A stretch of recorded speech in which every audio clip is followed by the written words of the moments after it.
goodness gracious, a lot just happened today. This video might be a little bit all over the place just because I kind of want to try to cover as much of this as I can, give my thoughts on it, while also giving an overview of the bounty pack as a whole. So instead of flooding your sub box with like 5 different videos, you can kind of get my thoughts and everything you need to know about this event right here in this one video. So kind of the biggest thing here is that the bounty pack 1, How Rush Saved Mercenary Day, is free. It was provided just as a free update to literally everyone that owns Borderlands 4 and an internet connection. This includes the related missions, the new map, boss, and of course the vault card, which is a total of 7 new legendaries, 4 from the vault card and 3 from the new boss. But don't worry, those of us that have already paid for this DLC are not getting completely fucked here, because alongside this announcement, they also announced that they're actually doing 5 total bounty packs, meaning that we are still getting 4 paid ones, and this one is just releasing as a free one. But even bigger than that, Gearbox announced that later on in 2026, we will be getting a Takedown. It would seem that Randy Pitchford finally released the BO3 developers from their dungeon, because good God, this game needed something, and that's something. Now, I do have some opinions here, but I'm going to save that to the end of this video where I'll have all of my opinion section at. Along with that, today's update was also a decently substantial patch. It wasn't anything too crazy, but there was some really nice quality of life stuff included. Biggest things to really note is that they mentioned that photo mode is wrapping up. Along with that, they said that they're looking to add support for multiple active big encore machines so that we can get more of those per week. And along with that, they mentioned more options for scaling difficulty are coming, which likely just means more UVH levels. Most of everything else was balance and performance updates. For some reason, Dadio got a buff. No fucking clue what the hell they're smoking over at Gearbox, but sure. Now, updates and announcements aside, let's actually talk about the meat of this patch, the bounty pack itself. How Rush Saved Mercenary Day starts out in the Fade Fields, having you deliver some presents to some locations around before introducing the main enemy of this DLC, Minister Screw. It'll then take you to the new map, the Ministry of Culture, which is its own separate map very similar to the areas that leads you to each of the major story bosses during the playthrough. You'll go through various mobbing sections, completing tasks along the way until you eventually make it to the boss arena. While Screw is just a retextured order enemy and his sidekick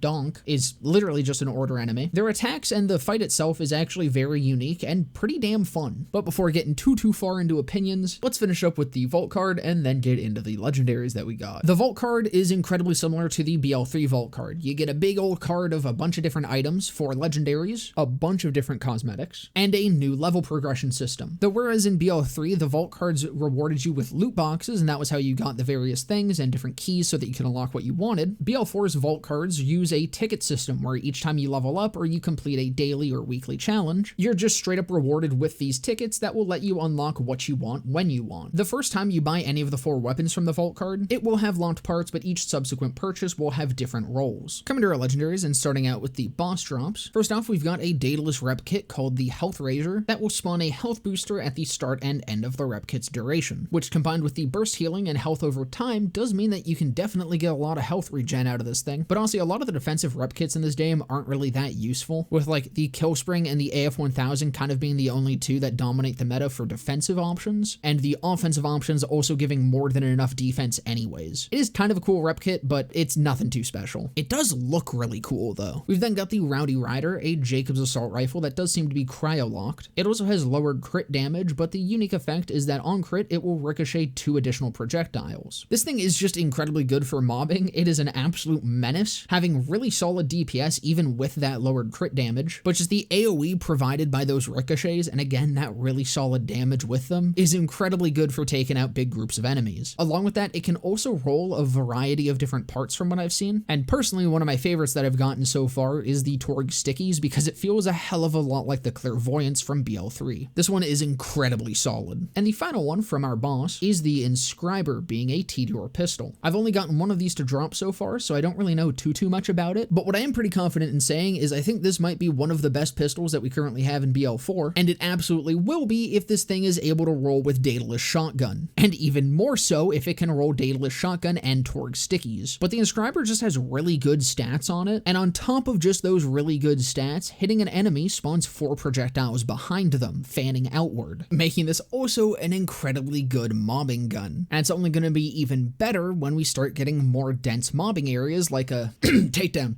Man, I can't even make jokes about it anymore. We're literally getting one. Now, this is a T-Dur, and it's definitely more of a shooter given that that's what the special effect of it actually impacts. And from what I can tell, it doesn't really do anything special when you chuck it, but it does seem to hit pretty hard when you chuck it anyways. Now, coming to the vault card guns, and we'll go in order here. here, starting out with the Aching Roil. Now what it says on the gun here is that overheating prevents firing and switching modes reduces heat. What I assumed this meant was that it was going to play very similar to the Bonnie and Clyde, where as long as you're switching back and forth constantly, you don't really have to reload it. And so I thought that would be the game plan here. You heat up one mode, you swap to the other, you heat up that one, you swap back, and then you're out of heat. What I wasn't anticipating was the fucking carpal tunnel machine that this SMG ended up being. Switching modes doesn't actually switch you to a new mode, it just reduces your heat flat out. Not all the way though, you have to crank this thing. The optimal gameplay of this gun is to kill an enemy and then start cranking your shit as hard as you can before moving to the next. Because this gun heats up quick, and it also doesn't deal nearly as much damage as it should for being a gun that probably gives you lifelong finger issues. It would be fine if this was just a generic Ripper SMG, it would actually be pretty damn good, but the fact that you gotta sit there spamming your fucking crank button, it having aching in the name makes sense, let's put it that way. I feel like this gun has potential to be kind of cool, but it is just not fun to use at all. Up next is the Rooker, an order sniper rifle, with the unique alt fire that fires out 2 needles, which will continuously home in on enemies that you are aiming at. I actually mentioned it on stream as sounding similar to like the kind of little arrow thingy that Yondu has in Guardians of the Galaxy, and I realize now recording this that, yeah, he was played by Michael Rooker, and that's definitely what this gun is a reference to. The Rooker is such an amazing and really awesome gun that has the potential to be something really special and incredibly powerful. The needles that it summons are persistent, and they also gain bonuses like Amp and Bloodshot that stay on them for their entire duration. The duration also seems to be longer than the actual cooldown of the underbarrel, which means you should be able to keep these out indefinitely during a fight. But good God, is this gun just frustratingly inconsistent to use. When it works incredibly well. It makes you feel like the biggest fucking badass on Kairos. Especially when you feed a shit ton of damage into it and it's just straight up one-shotting enemies for you. Yeah, it's like if you had a pet sentient sniper rifle. It's incredibly cool. But it worked like that maybe 30% of the time. The rest of the time, either the tracking just straight up wouldn't work and it wouldn't at all target any enemies even around me, let alone the ones that I'm looking at, or the projectiles would just straight up disappear before they were supposed to, either by bouncing off of an object and fucking off into oblivion, or just poofing out of existence sometimes. This gun is incredibly cool, it's incredibly powerful, and it has the potential to be an amazing gun for mobbing and bossing. But I think it really needs some updates to make it feel a little bit nicer to use, or just at the very least a little bit more consistent. Up next, we've got the Hardpoint, being a Torg pistol, firing out 5 projectiles per shot and having a very unique firing pattern to it, where each one creates kind of a half circle up top and then converges down into a center point before arcing back out into a half circle down below. It's kind of just like the love child between the Devil's Foursome and the Unkempt Herald, and I kind of love it. I really love sweet spot weapons because I enjoy learning to use them and the satisfaction that comes with that. That being said, I do think that they're a little bit less fun to use in BO4 than they have been in previous games, because enemies in 4 seem to just prioritize moving over taking almost any other action, and there's a lot of enemies that just like running in a straight line towards you. This makes lining up those sweet spots incredibly difficult, and so while you can still do it and it's still very satisfying to hit that sweet spot, it is a little bit more difficult. Now the Hardpoint as a bossing gun is a completely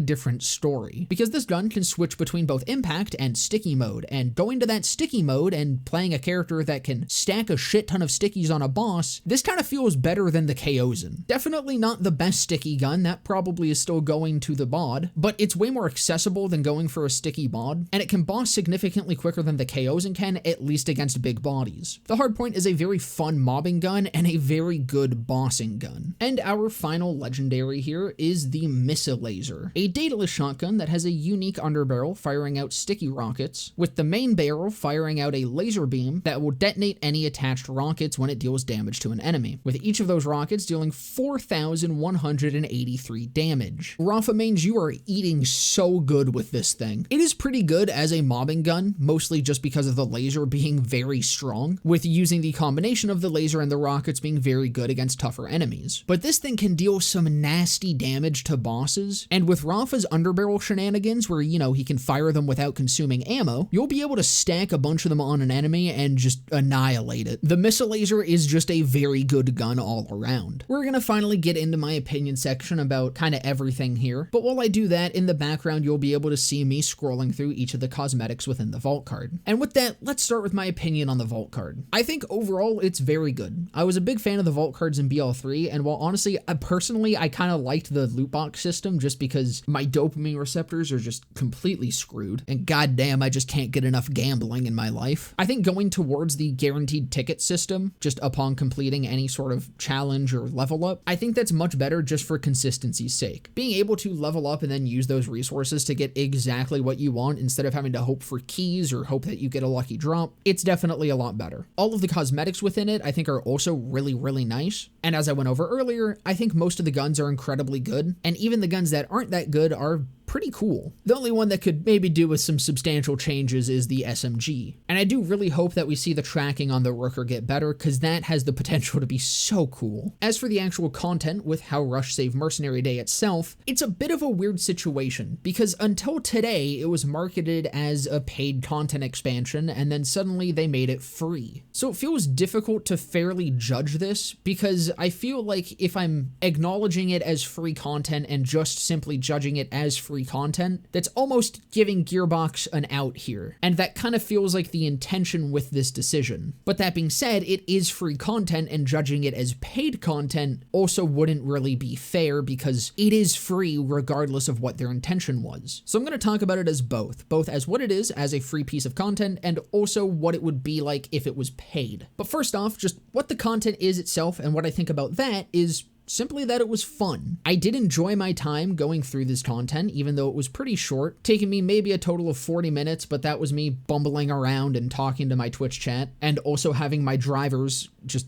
get absolutely shitted on by opening the minimap twice. But realistically, start to finish, you can probably complete the entirety of this content in maybe 20 to 30 minutes. But then of course you got the boss to farm and some guns to play around with. And overall, I think the average player could get an hour or two of content out of this. But of course, the bounty pack does also include that vault card, so that has to be taken into account here. And that is at least another few hours of gameplay to unlock everything at least once. As free content, I think it's fantastic. I do think that during the actual missions, there's a lot of back and forth that kind of artificially extends the time a little more than necessary, and I honestly would have preferred it be a little bit shorter even, just to get rid of some of that slowdown. But for being something that reuses a lot of map assets and enemy assets, I think it was a pretty solid experience. And if they just released this instead of the Halloween event, I think things would be a lot better for them right now. Now, if this was what I had paid $10 for, I definitely think I'd be a lot less positive about it. But if you think of it as $5 for the vault card, $5 for how Rush Saved Mercenary Day, even then, I think it's a pretty okay deal for a tiny little expansion. Is it anything compared to the $5 Headhunter packs we got in BL2? Absolutely not. Not even anywhere close. But those were also a ridiculously good deal, and I don't think something like that is something we can expect from the gaming industry anymore. And hell, it isn't even really comparable to some of the free content that we got in BL3. But even then, it being free is incredible. I think it's very good for a free little update, but I also don't think it actually would have been all that bad if it was still paid. That being said, I do really hope that the future bounty packs are a little bit better and maybe give us a couple side missions at least. But now let's transition this into